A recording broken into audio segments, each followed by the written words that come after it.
my privilege to welcome and introduce Matt Bocci. It's very surreal for me to be standing in front of you guys and telling my story today. And to think 12 years ago, I was one of you, and 12 years later, here I am to tell my story of trials and tribulations. I mean, I never imagined that this would be my life. I never imagined I would be doing this. But my story, in many regards, is a story, as Mr. Gallo said, of trauma and loss. But I like to view my life and where I am today with an overcoming manner. Because in many regards, I shouldn't be here today. I shouldn't be alive to tell this story. On September 11, 2001, I went to school starting fourth grade, and it was a normal fourth grade day. And they pulled me out of my classroom just right before 9 o'clock in the morning, and they told me a plane hit my dad's building.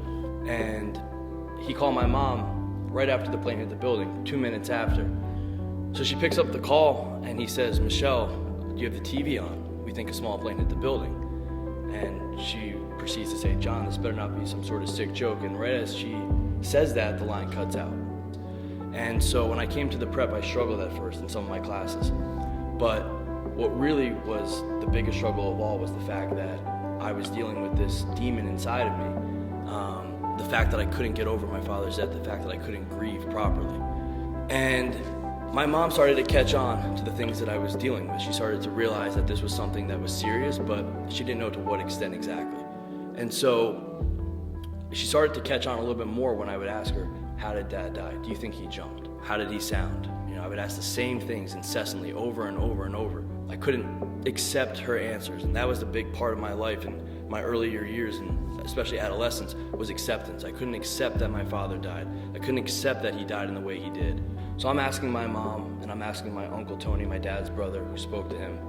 And it got to a point where everyone close to me, especially those two, didn't want to talk about it anymore. But I had this one uncle who had been grooming me for a couple years, and he had been trying to make advances towards me, but I just kind of had the wherewithal to know what was going on.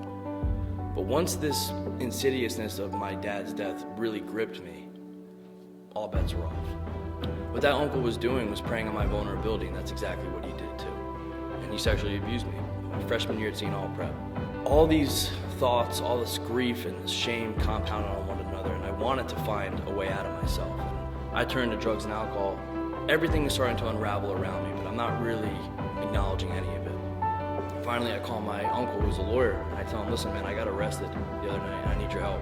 It all started with the joint, and all started with that solo cup at a party, at a beer, and it was fine, right? The only thing that mattered to me was getting those pills, and I get a text from my mom. My phone lights up. "We buried your father already. I don't want to have to go through this with you." You just don't know what someone is going through. Be mindful of that, you know? Be good to one another, be good to yourselves, and I wish you guys the best of luck. Thank you so much.